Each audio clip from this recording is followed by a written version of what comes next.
আমরা মনে করি প্রতিটা পরিবারের যে শিশু বাচ্চারা আজকে তাদের ভবিষ্যৎটা অনিশ্চয়তার দিকে যাচ্ছে।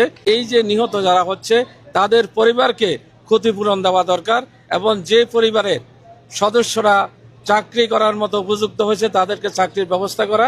আমাদের সন্দ্বীপের 60 জন রেমিটেন্স যোদ্ধা ওমানের সড়ক দুর্ঘটনায় নিহত হয়েছেন। এই নিহত হওয়ার ঘটনায় আমরা সন্দ্বীপবাসীরা খুবই মর্মাহত। আমরা এই জন্য আল্লাহ রব্বুল আলমিনের কাছে দোয়া করছি, যারা এই দুর্ঘটনায় যারা নিহত হয়েছে আল্লাহ রব্বুল আলমিন সবাইকে শহীদ হিসেবে জান্নাত দান করুন। আমরা এই ঘটনার সাথে সাথে আমরা প্রতিটি পরিবারের সদস্যদের সাথে আমরা দেখা করেছি, আমরা কথা বলেছি এবং তাদেরকে কিছুটা আর্থিক 50,000 টাকা করে প্রতিটি পরিবারে আমরা অনুদান দিয়েছি। আমরা মনে করি প্রতিটা পরিবারের যে শিশু বাচ্চারা আজকে তাদের ভবিষ্যৎটা অনিশ্চয়তার দিকে যাচ্ছে।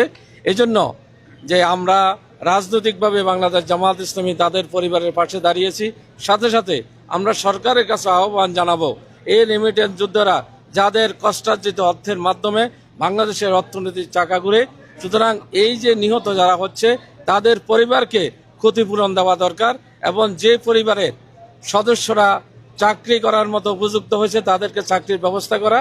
তাহলেই আমাদের এই পরিবারগুলো একটা অনিশ্চয়তা থেকে কেটে উঠে তারা স্বাবলম্বী হতে পারবে। এজন্য সরকারের কাছে, প্রশাসনের কাছে আমি দাবি জানাবো। আমরা বাংলাদেশ জামায়াত ইসলামী ইতিমধ্যে তাদের পরিবারে গিয়েছি, আবারও আমরা ইনশাল্লাহ তাদের পরিবারে যাব, তাদের পরিবারে খোঁজ খবর আমরা নেব। আমরা কিছু সহযোগিতা নিয়ে আবার প্রত্যেকটি পরিবার আমরা যাব।